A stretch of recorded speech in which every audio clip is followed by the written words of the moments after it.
கோப்பியம் உண்மையும் பின்னணியும். ஒவ்வொரு வாரமும் முதியவர்களின் பாதுகாப்பு குறித்து தொடர்ந்து குரல் கொடுத்து வந்த நிலையில் கோவை மாவட்டம் பொள்ளாச்சி அருகே நகைக்காக மூதாட்டி கொலை செய்யப்பட்ட சம்பவத்தில் போலீசார் மற்றொரு மூதாட்டியை கொலையாளி என கைது செய்திருப்பதன் உண்மை என்ன, அதன் பின்னணி என்ன என்பதை பற்றி இப்போது பார்ப்போம். உயர்ந்து வரும் தங்கத்தின் விலையேற்றத்துடனே வீடுகளில் தனிமையில் வசித்து வந்த மூதாட்டிகளின் உயிரும் குறிவைத்து பறிக்கப்பட்டது. அதற்கு அவர்கள் அணிந்திருந்த நகைகளே காரணமாக இருந்தது என்பதுதான் அவர்களே அறிந்திராத உண்மையாக இருக்கிறது. அப்படித்தான் பொள்ளாச்சி அருகே உள்ள அன்பு நகரில் கணவர் இறந்துவிட்ட நிலையில் பிள்ளைகளும் தனியாக சென்றுவிட 79 வயதான விசாலாட்சி மட்டும் அவரது வீட்டில் தனியாக வசித்து வந்துள்ளார். இந்த நிலையில் கடந்த மாதம் 20ஆம் தேதி அவரது வீட்டில் விசாலாட்சி மர்மமான முறையில் இறந்து கிடந்தார்.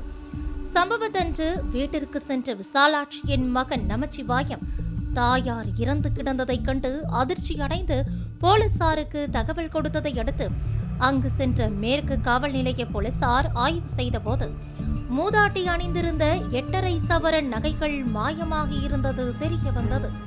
பின்னர் சம்பவம் குறித்து வழக்கு பதிவு செய்த போலீசார் உடலை கைப்பற்றி பிரேத பரிசோதனைக்கு அனுப்பி வைத்தது. பிரேத பரிசோதனை அறிக்கையோ மூதாட்டி கொலை செய்யப்பட்டு உள்ளார் என்பதை உறுதிப்படுத்தியது. இதனையடுத்து மேற்கு காவல் நிலைய போலீசார் வழக்கு பதிவு செய்து 5 தனிப்படைகள் அமைத்து அப்பகுதியில் பொருத்தப்பட்டு உள்ள 100க்கும் மேற்பட்ட கண்காணிப்பு கேமராக்களை ஆய்வு செய்து கடந்த 1 மாத காலமாக குற்றவாளியை தேடி வந்தனர்.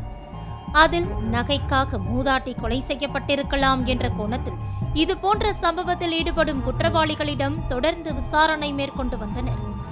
ஆனாலும் கொலையாளி குறித்து எந்த துப்பும் கிடைக்காத நிலையில் அக்கம் பக்கம் குடியிருப்பவர்கள் அவ்வப்போது வீட்டுக்கு வந்து செல்பவர்கள் என பலரிடம் பல்வேறு கோணங்களில் போலீசார் விசாரணையை தொடர்ந்தனர். அப்படித்தான் பக்கத்து தெருவில் குடியிருக்கும் கொலையான மூதாட்டியின் வீட்டிற்கு அவ்வப்போது வந்து செல்லும் 20 வருட தோழியான 75 வயதான சரோஜாவிடமும் விசாரித்து உள்ளனர். ஆனால் அவரோ தனக்கு இந்த கொலையை பற்றி எதுவும் தெரியாது என கூறியதால் போலீசார் குற்றவாளியை கண்டுபிடிக்க முடியாமல் திணறி வந்தனர். இருப்பினும் அப்பகுதியில் பொருத்தப்பட்டிருந்த கேமராக்களை துல்லியமாக ஆய்வு செய்தபோது கொலை நடந்த தெருவில் சரோஜா நடந்து செல்லும் காட்சிகள் பதிவாகி இருந்ததை கண்டறிந்த போலீசார் அது தொடர்பாக மூதாட்டியை காவல் நிலையத்திற்கு அழைத்துச் சென்று விசாரித்தனர். அப்போதுதான் மூதாட்டி விசாலாட்சியை கொலை செய்தது தான் என கூறி போலீசாரையே அதிர வைத்து உள்ளார் சரோஜா. முன்னாள் சப் இன்ஸ்பெக்டரின் மனைவியான சரோஜாதான் கொலையாளி என்பதை அறிந்த போலீசாரே அதிர்ந்து போனார்கள். இதைத் தொடர்ந்து அவரிடம் நடத்திய விசாரணையில் கடந்த 20 வருடங்களாக இருவரும் தோழிகளாக பழகி வந்தாலும் கூட விசாலாட்சி அணிந்திருந்த நகைகளின் மீது சரோஜாவிற்கு ஒரு ஈர்ப்பு இருந்தது தெரிய வந்துள்ளது. இதனால் விசாலாட்சியிடம் சரோஜா அந்த நகைகளை தனக்கு கொடுத்து விடும்படி பல முறை கேட்டுள்ளார். ஆனால் அதை தனது மகன் குடும்பத்திற்கு தர வேண்டும் என கூறி மறுத்துள்ளார் விசாலாட்சி. இந்நிலையில்தான் வழக்கம் போல இருவரும் சிறிது நேரம் பேசிவிட்டு வீட்டுக்கு செல்கிறேன் என கூறிவிட்டு வீட்டுக்கு செல்வது போல் சென்ற சரோஜா விசாலாட்சி கட்டிலில் படுத்து உறங்குவதை கண்காணித்துக் கொண்டிருந்துள்ளார். பின்னர் அவர் உறங்கியவுடன் அங்கிருந்த தலையணையை எடுத்து விசாலாட்சியின் முகத்தில் வைத்து அழுத்தி கொலை செய்து உள்ளார். பின்னர் அவர் ஆசைப்பட்ட விசாலாட்சி கழுத்திலும் காதிலும் அணிந்திருந்த சுமார் 8 சவரன் தங்க நகைகளை அபகரித்து கொண்டு சென்றது தெரிய வந்தது. கோயம்புத்தூர் மாவட்டம் Pollachi subdivision Pollachi west station லிமிட்டில் கடந்த பிப்ரவரி மாதம் 21ஆம் தேதி அன்னைக்கு நமக்கு ஒரு தகவல் கிடைக்குது. ஒரு 75 வயது உள்ள ஒரு வயதான பாட்டி முதியவர் வந்து அவங்க வீட்டில் தனியாக இருக்கும்போது இறந்த நிலையில் கிடக்கிறதா தகவல் வருது. உடனடியாக ஆய்வாளர் அங்கே சென்று விசாரித்து கம்ப்ளைண்ட் வாங்கி எஃப்ஐஆர் போட்டு வழக்கு பதிவு செய்யப்படுது. 5 தனிப்படைகள் அமைக்கப்பட்டு விசாரணை மேற்கொள்ளப்பட்டுச்சு. அந்த கிரைம் சீனில் அந்த எஸ்ஓசியில் பார்த்திங்கன்னா நமக்கு சில தகவல் கிடச்சிது.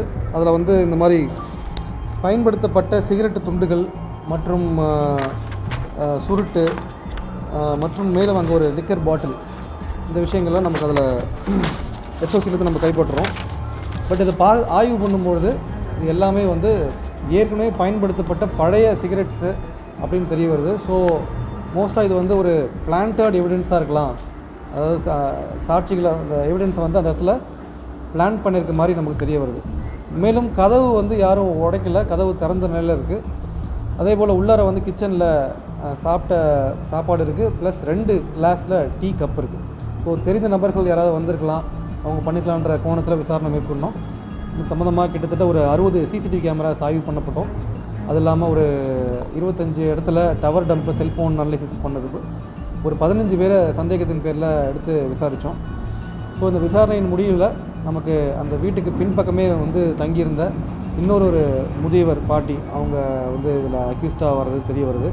அவங்க வந்து சிசிடிவி கேமராவில் பார்க்கும்போது அவங்களுடைய நடமாட்டம் அந்த இடத்துல, குறிப்பாக அந்த சம்பவம் நடந்ததாக நம்ம போகிற அந்த குறிப்பிட்ட டைமில் வந்து அவங்களுடைய நடமாட்டம் அங்கே இருக்கிறத செக் பண்ணும்போது அவங்க அங்கே மூவ் பண்ணுறாங்க. ஸோ அவங்கள விசாரணை பண்ணதில் அவங்க குற்றவாளியும் தெரிய வருது. அவங்ககிட்டருந்து அந்த பாட்டிக்கிட்டேருந்து கொலை செய்யப்பட்டு எடுக்கப்பட்ட நகைகள் 8 சவரன் நகைகள் வந்து அவங்ககிட்ட பறிமுதல் பண்ணியிருக்கோம். ஸோ அவங்களை கைது செஞ்சு சிறையில் அடைக்கப்பட்டிருக்காங்க. ஸோ இது சம்மந்தமாக வந்து மேற்கொண்டு இந்த கேஸை வந்து மேலும் இன்வெஸ்டிகேஷன் பார்ட்டில் எல்லா சாட்சிகளையும் உள்ளே கொண்டு வந்து சார்ஜ் ஷீட் போடுறதுக்கான நடவடிக்கை மேற்கொள்ளும். இதனைத் தொடர்ந்து அவர் மீது கொலை வழக்கு பதிவு செய்த போலீசார் நீதிமன்றத்தில் ஆஜர்படுத்தி நீதிமன்ற காவலுக்கு அனுப்பியதைத் தொடர்ந்து கொலையாளியை கண்டுபிடிக்க சிறப்பாக செயல்பட்ட தனிப்படை போலீசாருக்கு மாவட்ட காவல் கண்காணிப்பாளர் சான்றிதழ் வழங்கி பாராட்டினார். இந்நிலையில் அந்த பகுதியில் நகைக்காக 20 வருடங்களாக பழகி வந்த தோழியை 75 வயது மூதாட்டியை கொலை செய்த சம்பவம் பெரும் அதிர்ச்சியை ஏற்படுத்தியுள்ளது. ஸோ இந்த மாதிரி வீட்டில் தனியாக இருக்கக்கூடிய வயதானவங்களுக்கு வந்து சில விஷயங்கள் கவனத்தில் கொள்ளணும். கண்டிப்பாக வீட்டில் சிசிடிவி கேமராஸை அவங்க மாட்டணும். முடிந்தால் பர்க்லரி அலாரம் சொல்லுவாங்க. இந்த மாதிரி சந்தேகப்படுற நபர்கள் யாராவது வந்து கதை உடச்சி உள்ள மாதிரி இருந்தாக்கா பர்க்லரி அலாரம் ஃபிக்ஸ் பண்ணலாம். அருகாமையில் உள்ள நெய்பர்ஸ் அவங்ககிட்ட கொஞ்சம் தகவல் சொல்லி வைக்கலாம். சப்போஸ் அவங்க எழுந்திரிக்கவே இல்லை, காலையில் ஆக்டிவிட்டிஸ் எதுவும் இல்லைனாக்கா அவங்க வந்து செக் பண்ணலாம். அதே போல் இப்போ செல்ஃபோன்ஸ் எல்லாருமே வச்சுருக்காங்க, வயசானவங்க கூட வச்சுருப்பாங்க. அவங்ககிட்ட இந்த காவல் உதவி அப்ளிகேஷன் இருக்குது, அதில் SOS பட்டன் இருக்கும். அதை நீங்கள் கிளிக் பண்ணால் கூட உடனே காவல் வந்து உங்களுக்கு உதவி பண்ணுறதுக்கு ஏதுவாக இருக்கும். ஸோ வயதான முதியவர் தனியாக இருக்கவங்க கொஞ்சம் இதில் கவனத்தை கொள்ளணும். அவங்களுடைய கேர்டேக்கர்ஸ் தரக்கூடிய அவங்களுடைய வார்ட்ஸ் வந்து இதை கொஞ்சம் உறுதிப்படுத்துறதுக்கு ஏற்பாடு பண்ணணும்.